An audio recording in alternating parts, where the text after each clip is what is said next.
I hope that when you read Cúchulainn, Ulster's greatest hero, that you get some idea of the joy that there was in the telling. I hope that the stories speak to you, that you gain a modern meaning from these ancient stories, that you achieve a new understanding of the way these Christian monks wove these complex tales into very fine stories, and that these stories, the Cúchulainn stories, represent the very growing point of the Irish psyche.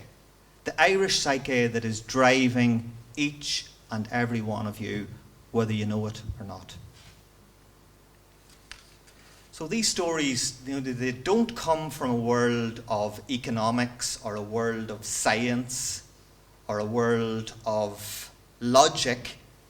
They come from the other world, the world that is spiritual, the world that is artistic, transcendent, the world that is symbolic, the world that is circular rather than linear.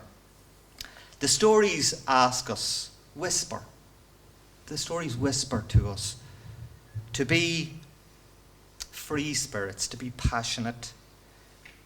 They ask us to be creative. They ask us to be equal. They ask us to be attentive to our environment, to be in tune with the elements, and to honour our tribe's heritage and language, of course, and also to be kind to the stranger in our midst. They ask us to answer our own call, or to follow your bliss, to quote Joseph Campbell. They ask us to be heroes in our own stories and heroes in each other's stories.